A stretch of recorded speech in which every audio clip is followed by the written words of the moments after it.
I know it's a little bit controversial, but I swear to you, I've seen drunk birds eating fermented mulberries in south central Pennsylvania, okay? Charge up your axons, ready your receptors, and shift your lobes into upper beta phase. You are listening to Smart Drug Smarts, the podcast dedicated to helping you optimize your brain with the latest breakthroughs in neuroscience, nootropics, and psychopharmacology. Hello and welcome to Smart Drug Smarts. My name is Jesse Lawler. I am your host, and this is the 172nd episode of this podcast dedicated to anything and everything that you can do to improve and prolong the workings of your own brain by any and all means at your disposal. It just so happens that this week, we are publishing on a Friday, and it just so happens to be St. Patrick's Day Friday. I don't actually know if St. Patrick's Day is one of those days that happens on a particular day of the week or a particular day of the month, but either way, St. Patrick's Day is today as we publish, and in either very appropriate or very mean-spirited feat of scheduling, I decided to make this week's episode something that we've been thinking about doing for a long time, but an episode about alcohol abuse disorder, binge drinking, and some of the downsides that alcohol can have on the human brain, maybe above and beyond what we all know about, or at least what we all talk about regularly. It's something that society sort of seems to turn a blind eye to a lot of the time, as far as both dangers and some of the available treatments that I feel like aren't discussed enough and maybe a lot of people might not even be aware of. But here we go. We're going to throw caution to the wind and have our alcohol-themed episode here for St. Patrick's Day, a day which I think in most parts of the world now, people recognize it more as an alcohol holiday than anything to do with sainthood. But anyway, a happy St. Patrick's Day to all of you. We'll be talking with two world-renowned experts on alcohol abuse disorder in the coming interview, Dr. George Koob and Dr. Thomas Parkman.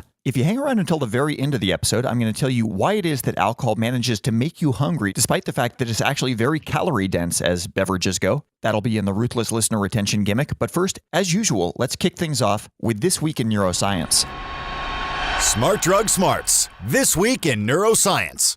So this is our St. Patrick's Day episode. This is a alcohol episode, and we're going to be talking about alcohol and bad decision-making and a lot of the unfortunate outcomes that can come along with it. So to kind of balance things out, I wanted to talk about bad decision-making that has nothing to do with alcohol, because you certainly don't need alcohol in your system to make bad decisions. Sometimes all it takes is being young and impetuous. And this was the subject of a recent study published in the journal Neuroimage, looking at the brains of teenagers as they played a risk-taking game involving a computerized balloon. Teenagers would blow up balloons. These balloons would start deflated. They would get more points the bigger the balloon got, and they could decide how many puffs they were going to put into the balloon. But occasionally, of course, as balloons do, the balloons would pop, and if the balloon popped, they would lose all their points, and they'd go back to zero and have to try again in the next round. So you could sort of tap out whenever you decided the balloon was as full as you were willing to try to make it, and you didn't want to risk any of your points. This game sounds a whole lot like 21, but for some reason, they decided to do it with computerized balloons instead. Anyway, as you might expect, some teenagers in this study showed more risk tolerance than the others. Most all the players reacted a little bit more cautiously in the rounds following a blow up in the previous round. So if you had the balloon pop, you lost your points. Next time you'd be a bit more cautious. But for some teens, this caution stuck around into many subsequent rounds. And for others, they just kind of brushed it off, continued recklessly puffing up their virtual balloons. Even though if they just went back into their memory banks, they would have known what happened to them before. They did not care. They were reckless teens. Here's where this got interesting, is that the teens who showed more reckless behavior showed a markedly reduced amount of activity in the medial prefrontal cortex. And these same teens also said that in real life they engaged in more risky behavior, including drinking, taking drugs, and yes, using alcohol. Now, a couple things that should be pointed out. This study only dealt with teens. There were only teens that were being studied here. So it's not clear whether these same differences in brain activity in risk takers versus non-risk takers would be seen in earlier childhood or in later into adulthood. It's also not clear whether this is a conscious decision that the risk-prone teenagers are taking not to worry about past bad consequences, or whether this is an insensitivity that's just happening outside their awareness. But apparently, the medial prefrontal cortex intimately involved with tying the results of past actions into value judgments about current behaviors. It's also probably only fair to say that sometimes it's important to blaze through the stop signs and not worry so much about bad past consequences, or otherwise you just don't make any progress. If babies learning to walk only thought about all the times that they'd fallen down so far and gravity had gotten the better of them, none of us would be walking. One person's reckless risk-taking is another person's awesome trailblazing. Smart Drug Smarts, the podcast so smart, we have smart in our title, twice. Picked up a couple of 5-star reviews on iTunes. Listener Ramones from the USA says, Smart Drug Smarts takes an interesting approach to learning about how our brain functions when fed with different kinds of drugs, medicines, chemicals, and hormones. Each episode is super focused on a topic that's clearly stated in the name of the episode, so it's easy to find all the things you want to learn about right away. And Jennifer D98, also from the USA, says, my stepdad was a chemist and radical counterculture intellectual with whom I had many long cross-country road trip discussions, most of which were on unusual subject matter. Jesse's podcast reminds me of the long road trip conversations that I will always treasure. Well, thank you, Jennifer D., and thank you, Raymones. Thanks to everyone who has left iTunes reviews. That is a big help in appeasing the iTunes algorithm gods and ultimately helping new humans find the podcast. I am back on the horse of writing the Brain Breakfast. I had a long and inadvertent hiatus. Plenty of bad excuses, but no particularly good ones. But if you are a subscriber to the newsletter wondering where it's been in your in-basket recently, wait no longer. I will be pressing publish on the newest Brain Breakfast just about the same time as this episode is actually hitting your RSS feed. So it is a double Smart Drug Smarts Publication Friday. If you have not yet signed up for the newsletter, you can do so over at smartdrugsmarts.com/newsletter and see what you've been missing, seeing what even I've been missing. I really enjoy writing them, but sometimes it's just one of those things that's easy to kick down the road. This episode deals a lot with dangerous and inadvisable things one should probably not do to their brain, but if you're looking for something brain healthy or generally healthy for your overall physiology, I direct you towards axonlabs.io. That is the retail wing of the goings-on here at Smart Drug Smarts, where we've got a couple of supplement stacks, Nexus and Mitogen. Mitogen, a generalized mitochondrial support supplement, which at least one person anecdotally has said is a good hangover remedy, but I have not backed that up. I don't recommend you do either. Hangovers are not a good thing. Nexus is a general cognitive stack based around aniracetam, both of those filled with good things for brain and body, and both can be found over at axonlabs.io. That is about all for now. You've made it past the Ides of March, so welcome to tax season, and let's move ahead to the main interview.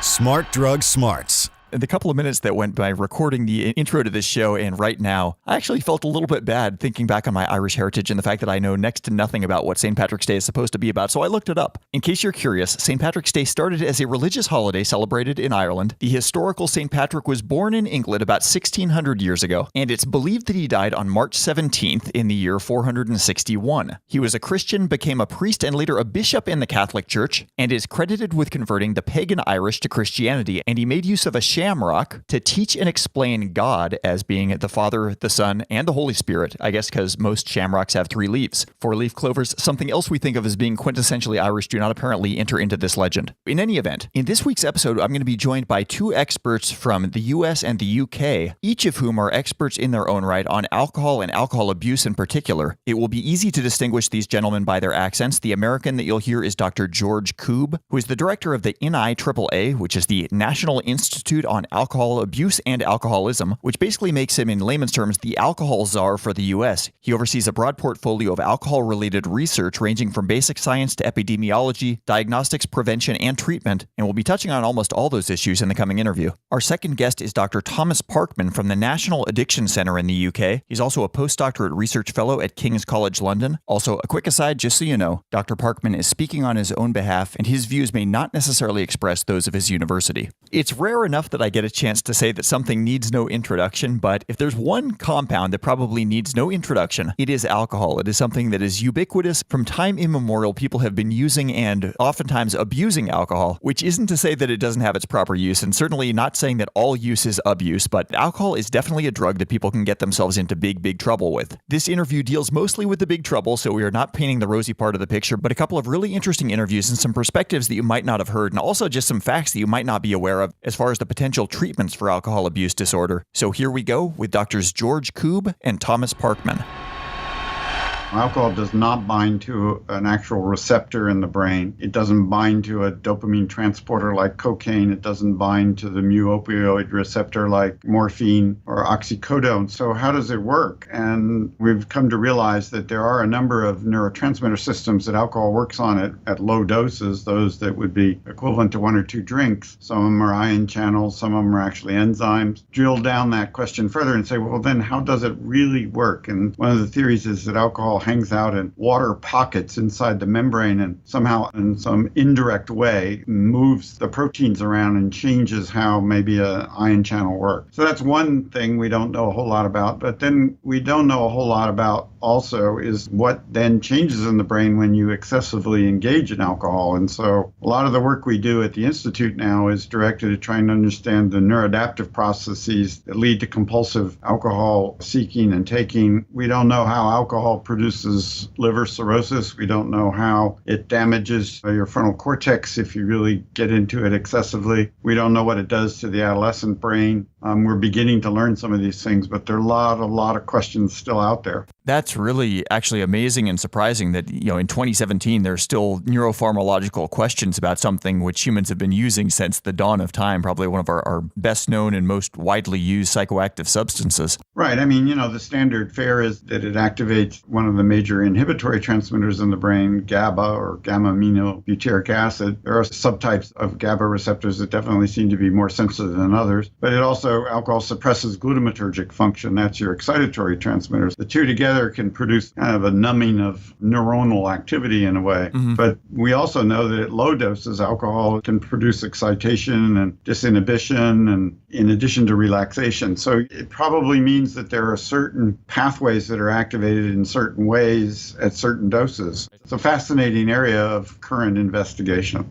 I think it's very much dependent on the culture as well, the time period that sort of alcohol is viewed. So, I mean, if you go back to the 1930s when Alcoholics Anonymous was introduced, alcohol is very much seen as evil to a point, sort of an extension of the temperament movement of seeing all prohibition and all that sort of stuff. And then as the decade went on, I think the view on alcohol has got a bit more relaxed. Everyone's a little bit more receptive to alcohol. And then particularly in the UK over the last 10, 15 years, there's been a big push on harm reduction approaches to alcohol. A lot of people always ask me if I ever get into conversation with people about illicit drugs, and when you start talking to them about why they don't like them, it mainly comes down to the legality issues. If you suggest to them that the harm issues by far less than alcohol, people feel a bit uncomfortable with that sometimes. Alcohol by far and away destroys more lives than most of the drugs probably put together, I'd have said. Is that a generational thing? Do you think that is true when you're talking to somebody who's 20 right now as when you're talking to somebody who's 50? Yeah, I think there's possibly something about that there. The thing in the UK is that the big thing that's been scaring the government, I guess, is binge drinking. Young teens, early 20s going out, drinking huge amounts, 20, 30 units plus in a sitting. Wow. Yeah, absolutely. And this is typical of Britain. We're a massively binge drinking nation. This is the health scare at the minute. So they're trying to increase education and all the rest. But then on the other hand, if you talk to someone who's maybe my dad's age, 50, 60, going down the pub and having 12 pints over 12 hours, they would see that as, well, I use the word normal, I guess, because that's what you did,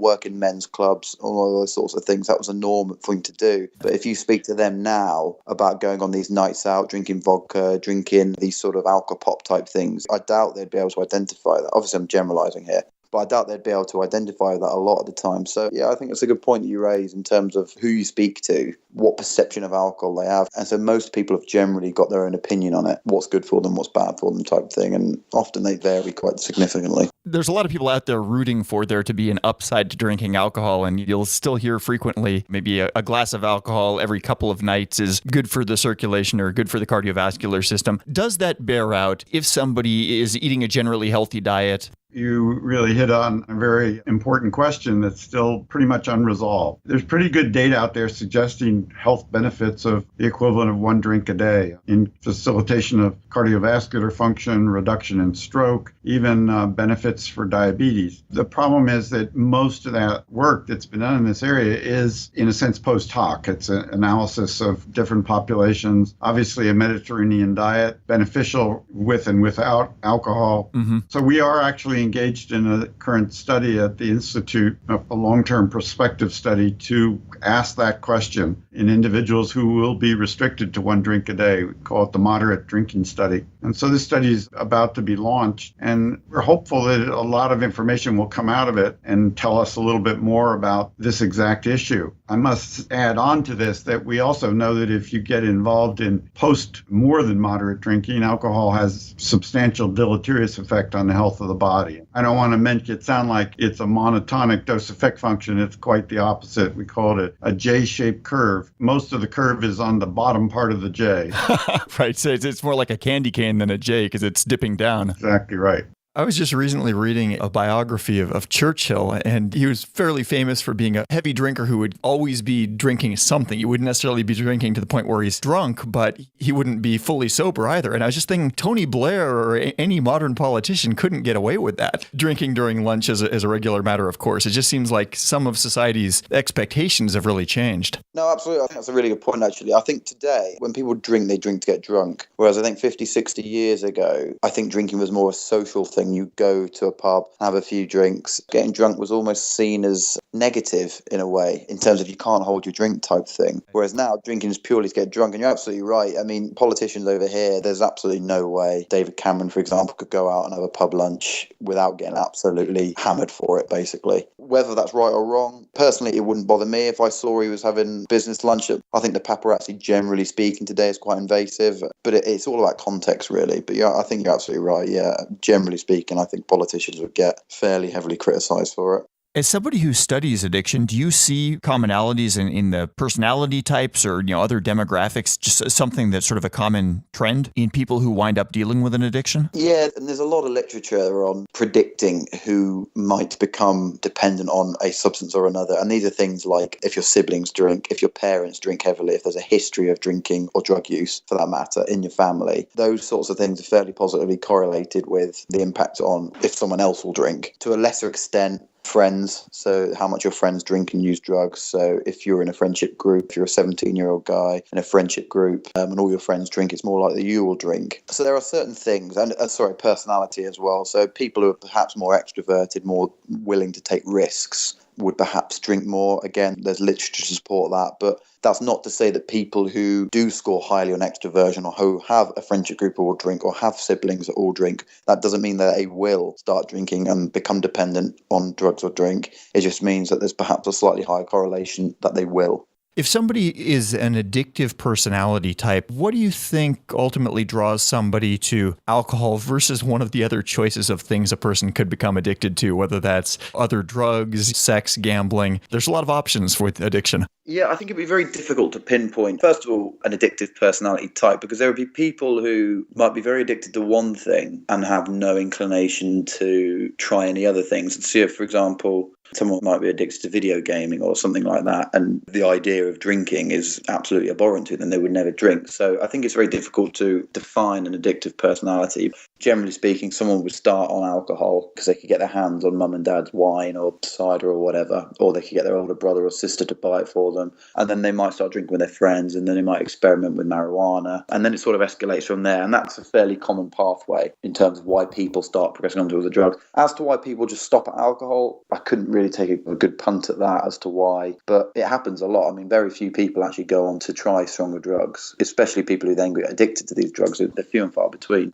Yeah, I've always found that interesting, sort of the gateway drug mythology, because there certainly are a lot of people that never make it past that gateway. What do you see now for people that are dealing with alcohol addiction? It seems like there's new research going on into therapies that would have sounded pretty out there a couple of years ago, as far as using psychedelics to try to wean oneself off of other drugs in use with like a psychotherapist. Do you have any comments or thoughts on some new therapies that are being attempted? Well, we have a pretty active medications development program at the Institute, and the world at large is significantly interested in new medications. Of course, I don't believe that medications alone are going to solve the problem. There's never going to be a magic pill that cures you of alcohol use disorder, but they can help you along the way, much like an antidepressant can help you with someone who has a major depressive episode. The behavioral therapies are really quite effective. Cognitive behavioral therapy in particular, motivational interviewing, some of the 12-step programs. Alcoholics Anonymous itself is very effective when it's been tested. There are counselors who are trained and certified that can be very helpful. Now, addiction psychiatrists who can be board certified in addiction medicine. There are clinical psychologists who have practices that are focused on alcohol use disorders. There are outpatient programs where you can go in for a whole evening every day rather than 28-day facilities. So there's a wide range of different options for treating alcohol use disorders. I think that's something that the public is not aware of. And there are 3 approved medications for the treatment of alcohol use disorder, and they are approved by the FDA and they're effective. I mean, there is pretty good data on that. I'm not big on psychedelics being used. Psychedelic drugs are very, very powerful psychotropic drugs. I taught drugs at the University of California in the psychology department for over 30 years. I know a lot about drugs. And, there are certain individuals who are very vulnerable to psychedelic drugs. They can precipitate in vulnerable individuals a psychosis that long outlives the intoxication due to the drugs. The trade-off is just not worth it for me. I know there are people interested in this issue. I'm a firm believer in psychotherapy. I'm a firm believer in mindfulness that could help facilitate some of the other behavioral treatments. But I believe that taking psychedelic drugs, you're really taking a big risk because there are untoward effects. And how do you know that you're not one of those individuals who may be particularly vulnerable to the untoward effects of psychedelic drugs? So that's where I stand on the topic.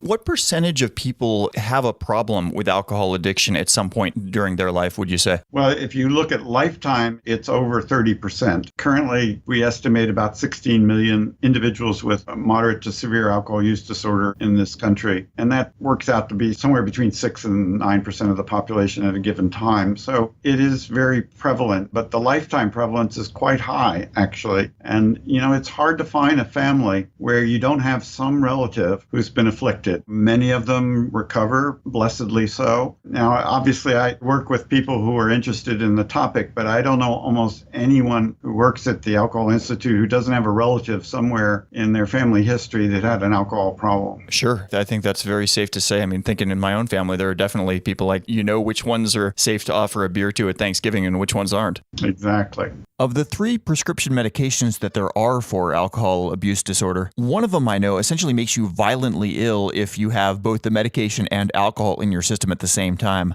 It seems like that would be the silver bullet. I mean, it seems like that kind of solves the problem. But I mean, that's looking at it from the outside in. Obviously, there's 16 million people that are still dealing with this disorder. So where's the disconnect there? Why is that not the silver bullet we need? It's compliance. A physician in Scotland, in the UK, who has studied this extensively, Jonathan Chick, and he has shown that if he actually monitors his patients, and he works with pretty severe alcoholic individuals, if he monitors his patients on disulfiram and makes sure that Johnny or Sally actually take their medication, it works quite well. Yeah. The problem is getting people to take it. I'm sure there are some side effects. So is that if somebody relapses or has a desire to relapse, they do get sick, and that puts people off taking the medication. Right. Interestingly enough, what that drug does is it blocks an enzyme in your liver called acetaldehyde dehydrogenase. And Asian Americans in this country, about 30 to 40% of them are missing one of those alleles. So they are partially protected. And if you have Asian friends who are missing this allele, you'll notice if they have like half a glass of wine, they get red nose and silly and a little giddy. And that's pretty much it for them because of this flush reaction, it is called. Someone on disulfiram has more or less the same phenomenon, only they have the enzyme more or less completely blocked.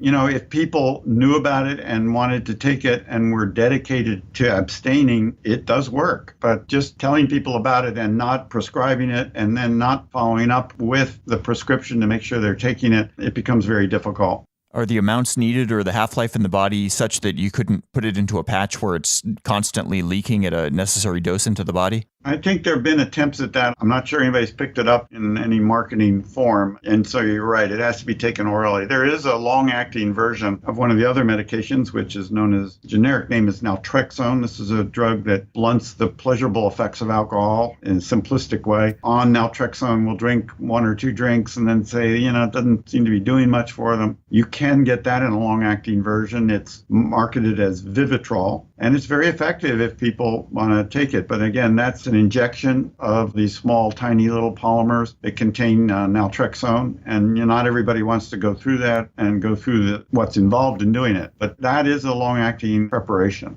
In the UK, there's 3 medications. There's one called acamprosate, there's one called disulfiram, and there's another one called antabuse. So the one that you just described in terms of it makes you physically sick is antabuse. And for some people, it is very effective. So essentially, it's so strong that even if you use, when you go into like an A&E ward, you have to put alcohol gel on your hands. It will react with that. It can be that strong for certain people, depending on how sensitive they are to it. So antabuse is the one that essentially is the one that makes you incredibly violently sick if you drink alcohol or consume alcohol. Some people swear blind by antabuse. They take antabuse and they know they can't drink on it because it will make them incredibly ill. Whether or not that's a good thing is to be debated. But again, if they're not drinking, I guess you could argue that it is. It might not be just because it's another crutch. Like they might be free of alcohol, but they still have a psychological issue that they're going to try to find some other outlet for. Yeah, exactly. I mean, no more to the point that if you're reliant on medication for your sobriety, if that medication isn't there anymore, you can't get your hands on that medication, you don't have the sort of the coping skills to not go back to drink, I would argue, because you're physically dependent and also mentally dependent on the antabuse for your sobriety. So I would argue that whilst antabuse can be particularly useful, especially in the early stages of recovery, it shouldn't be used long term, I would argue, because you need to be able to recover psychologically and be able to stand on your own 2 feet without the need for medication, if that makes sense.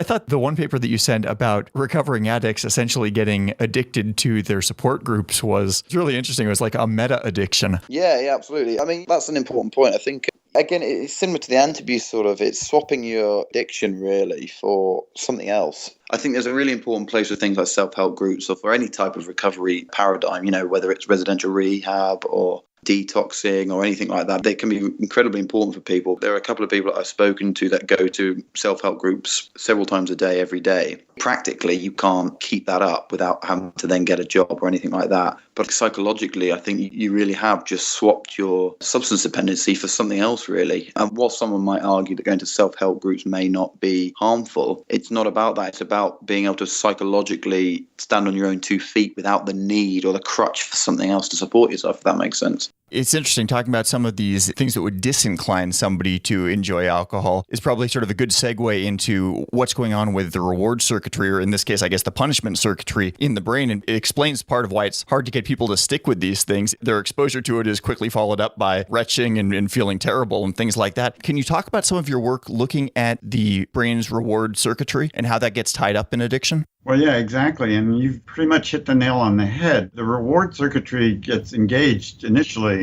We call this the binge intoxications, where incentive salience gets activated, and there are transmitters like dopamine and opioid peptides or endorphins that get released and make you feel good. And that can lock you into the habits of taking a lot of alcohol and going to places where alcohol is served and finding yourself at your favorite bars and so on and so forth, a little more than maybe you anticipated. But if you start drinking a lot and you start binging a lot, those transmitter systems actually become compromised and you actually lose reward function. And at the same time, you gain stress function. So we actually have systems in our brain that are there on purpose to make us feel bad and to run from the bear and to not step out on the curb in front of a taxi in New York City. And these stress systems become activated. And so you have this kind of double whammy that starts to develop where you're not feeling as much pleasure from the alcohol. When you stop drinking, your reward system is underactive, your stress system's overactive, and so what do? You have a drink, and there's a temporary relief from the alcohol, but just drinking a lot then re-exacerbates, re-engages these dysfunctions. And it is one of the approaches, but one of the approaches that we're looking at for medications is to reverse these kind of reward deficits and stress activations. And there is a drug on the market, a camprosate, it's called Campral is the trade name, that actually seems to help reestablish a little bit some of this irritable, unstable emotional feelings during withdrawal. It's not a panacea by any stretch, but it does help people reduce their craving, and it has an effectiveness up there with naltrexone, which blunts the rewarding effects. It's on the market, and the only downside to a camprosate is it's a relatively low potency drug, so you have to take it 3 times a day, and that works for some people because they can take it with every meal, but for other people, that's also a nuisance. So we're working on other medications that may re-equilibrate your stress system, and that's part of ongoing research in the area. And then, if that's not bad enough, you've wrecked your reward system, you've activated your stress system, but if you really do a lot of alcohol, you impair your executive control system, which is your frontal cortex, the front end of your brain that you use for making decisions.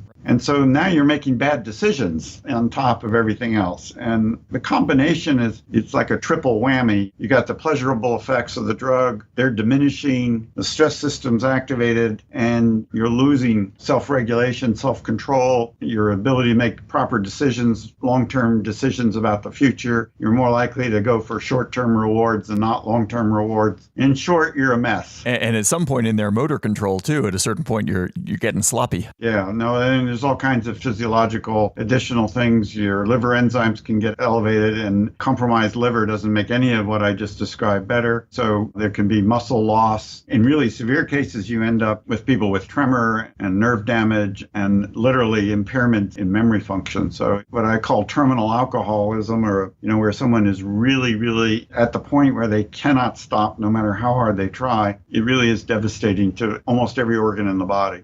I'm blanking on the name of it now, but there's a certain type of amnesia that I know that's really alcohol correlated and is essentially sort of tabula rasa, just like a blank slate after a certain point. Yeah, it's called Wernicke-Korsakoff syndrome, mixed together now as a neurological condition, which is the peripheral neuropathies and some of the other things I was talking about. But that can, in its severest form, you actually lose brain cells in your memory consolidation area. So individuals with Wernicke-Korsakoff, and they're fairly rare presentation these days, because it's triggered by a dietary loss of thiamine. Poor diet combined with high alcohol use really is a tremendous cause of Wernicke-Korsakoff. So the tabula rasa is in fact new information. They can remember old events that have taken place. They often confabulate, fill up their memory with stories, but they cannot remember new information. So it's kind of like their personal history just stops at a certain date, and after that they're living in a perpetual Groundhog's Day kind of existence?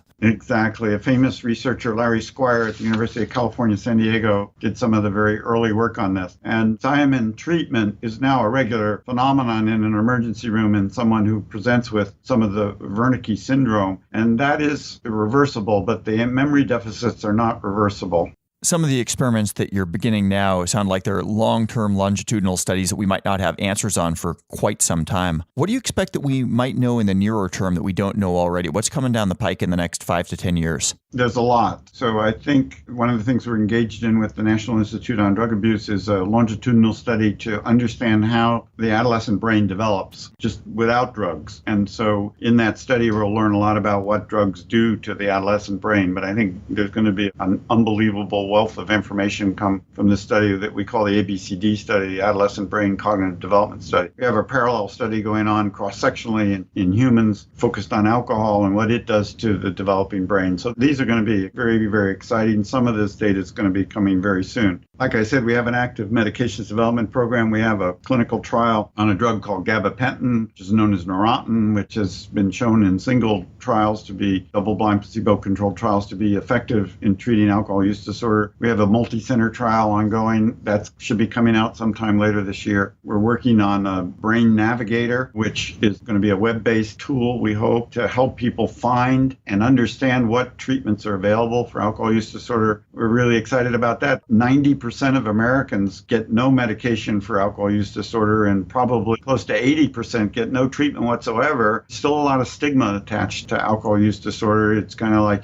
just buck up or just stop drinking. Well, some people can stop drinking when they know it's harmful, but many, many can't. And we really would like to see in the short term, and this is in the very short term, and it sounds very pedestrian, but we really like to see the medical community engaged in helping treat alcohol use disorder. On the basic research front, some of the work on what alcohol does to those areas of the brain I was talking about, the frontal cortex that's involved in executive control, what it does to your stress system. These are going to be exciting findings in the next few years and maybe lead to even better medications, maybe even lead to better understanding how the brain processes emotions. I'm kind of the eternal optimist. So a lot of the work we do in addiction and alcohol tells us a lot about how the brain works and makes us happy and what makes us not happy. You know what I mean? The research we do at NIH, I think, is in the brain area. They're all going to direct itself to hopefully some of those kind of questions. Why do you think there's almost nothing but positive social feedback that a person gets when they say, I'm going to quit smoking? Whereas people feel nervous when somebody talks about trying to quit alcohol. Like there's just more of a dark cloud around getting alcohol out of your life than there's getting cigarette smoke out of your life if you're doing both, say. I think it's probably the stigma moral part. The Surgeon General's report argues that alcohol use disorder is a brain disorder. It's a dysregulation of those circuits I was telling you about. And some of them are permanent. They can be reversed in that you grow back those neurons, but you can strengthen other neurons, much like you might strengthen elements of the muscles around your knee if you have a torn anterior cruciate. So we think that there are ways that you can change the brain back. But I think getting people to understand that alcohol use disorders have vulnerability, that it's genetic, they have vulnerability that's history. You could have been abused as a child, you could have been subjected to traumatic events, you could have been born in a war zone, you could have both parents alcoholics. You could be susceptible to advertising because there's some amazing advertising for alcohol products that is pervasive too. There's many, many reasons, social reasons, peer pressure that can contribute to why you started excessive drinking, and the excessive drinking itself then takes a life of its own on. If we consider it a medical problem, it is a bit ironic because when I grew up, went to high school, cigarette smoking was the cool thing to do. But in any event, we learned that smoking causes cancer. And I think we learned when flight attendants, for example, were getting sick, when insurance companies were giving you a break on your premium for not smoking, I think that turned the corner. Right. And now I think Americans don't know much about alcohol, to be honest with you. I think they think of it as a substance that has minimal harm when you engage in it excessively, and that's not the case. A lot of people in America drink. They do fine. They enjoy it. It's a social lubricant. It's used in just about every professional society I'm aware of in their cocktail party. And I'm sure a lot of great business deals and creative interactions socially have occurred with people who were at a cocktail party. So, I don't want to put that down, but I'm just saying that the excessive use of alcohol is misunderstood in our country, and I think that's part of the reason. What do you think the general public doesn't know about addiction that it really should? It's not a self-inflicted illness. Addiction is a serious illness that people need help with. A lot of the people that you speak to, they don't want to take drugs anymore. They don't want to drink anymore. They physically need it to be able to perform normal activities. I'll give you an example. So some research I did a couple of years ago, I spoke to a guy, he was alcohol dependent. So he was in recovery about 4 or 5 weeks and he felt really good. And I said to him, why did you drink for so long? He goes, because I physically needed it. And I said, what do you mean you physically needed it? So he would wake up in the morning and he would need to have a quarter of a bottle of vodka just to get dressed in the morning, just to have a shower in the morning. Because if he didn't, he would be shaking, he would be sick, he'd have unbelievable stomach pains, he'd be sweating, he'd be essentially in withdrawal. So I think there's a massive stigma against people with addiction that massively needs to be overcome, and understanding that it's not a self-inflicted illness, it's a genuine problem that people need help with. Like I said, there's very few people that actually enjoy taking drugs or drink when they get to that stage of dependency. They desperately want help. And stigmatizing them, assuming that they're self-inflicted and they want to drink is massively incorrect, in my opinion. It seems like with what we know about alcohol, though, if it hadn't been a part of human society forever, and if somebody invented it in a lab and it was like, hey, wow, this stuff is a lot of fun, let's run it through the FDA or let's try to get approval for it as a food product, it wouldn't stand a snowball's chance nowadays. It would be a Schedule 1 narcotic. Well, I don't know about a Schedule 1 narcotic. I think that would be carrying it a little far, but I don't think I can really say much about that. I mean, because they found formulas for beer in the Egyptian tombs. I know it's a little bit controversial, but I swear to you, I've seen drunk birds eating fermented mulberries in south central Pennsylvania. Okay, now that's an N of 1, but they're pretty good evidence that animals in certain situations can get a bit intoxicated. So I'm not sure we would ever be able to do the experiment you outlined. Yeah. Should a drug come to the FDA, however, that was an actual pharmaceutical agent, I'm not sure it would get through. That much I could agree with you. So if there was a drug like an opiate that came to the FDA, you were supposed to, let's say, put a lozenge under your tongue, and it would have all these beneficial effects at low doses, but at high doses would do your liver in. I'm not sure the FDA would approve it.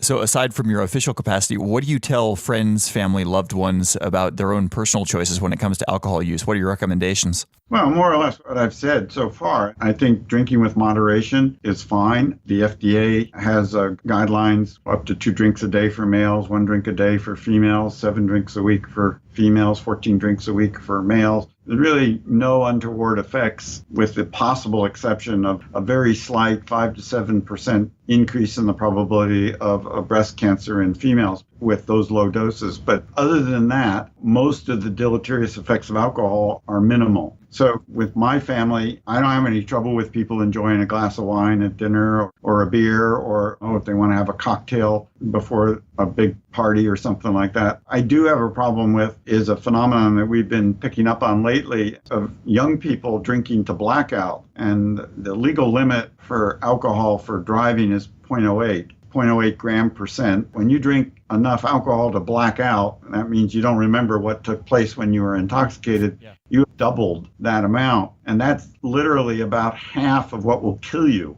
What I would tell family members, and have told family members, is know your dose effect function. Just because 2 non-steroidal analgesics will fix your headache, the whole bottle is going to give you a GI bleed. I think most Americans would not take a whole bottle. And I think we have to be aware of that alcohol is a drug and can act like a drug. I think that concept of, I think it's called the pharmaceutical index, of sort of the ratio between what would be an effective dose versus the lethal dose, it can vary so widely with different substances. And yeah, with alcohol, it's not necessarily that wide. To get a buzz versus how much will kill you is not a staggeringly large difference. I mean, there was a time when alcohol was used as an anesthetic, and it actually works. And it's actually a very good analgesic. Just ask any older person who has their cocktail at 5 o'clock as to what it does for their arthritis. It's actually, alcohol is a very, very good analgesic. But it's only a good analgesic for about 30 to 60 minutes on the rising phase of the blood alcohol curve, and tolerance develops to it very quickly, even within one evening. Maybe 1 or 2 drinks are good relieving that pain. Grandma maybe can play the piano better than she's been doing for some time, but I can assure you that 4 drinks is not going to help her. She's going to wake up in the middle of the night and not be able to sleep because of the rebound hyperexcitability, and maybe not feel so hot the next day. So I think that's the part that I think is not well understood. Smart Drug Smarts. So a big thank you to Drs. George Koob and Thomas Parkman for taking the time for those interviews. Especially big hat tip to Dr. Tom Parkman. I did that interview with him about a year ago. Probably deserved to be an episode unto itself. I just kind of figured that we'd wait. I wanted to see if I could get Dr. Koob to be on the show also, and it took a long time to get him scheduled. No fault of his own. He's a busy guy in high demand, but I think it was very much worth waiting for getting both those experts together, which is kind of everything I could have ever wanted in a Smart Drug Smarts alcohol abuse disorder episode. Should you or somebody that you know have a problem with alcohol, if you're in the U.S., the NIAAA, that is the organization of which Dr. George Koob is the director, has a 1-800 helpline. That is 1-800-662-HELP or 1-800-662-4357 if you prefer numbers. And I'm willing to bet that there's similar hotlines available in the UK and most other parts of the world as well. Now, before we leave alcohol behind, one final tidbit on why it is that alcohol can make us hungry in the ruthless listener retention gimmick.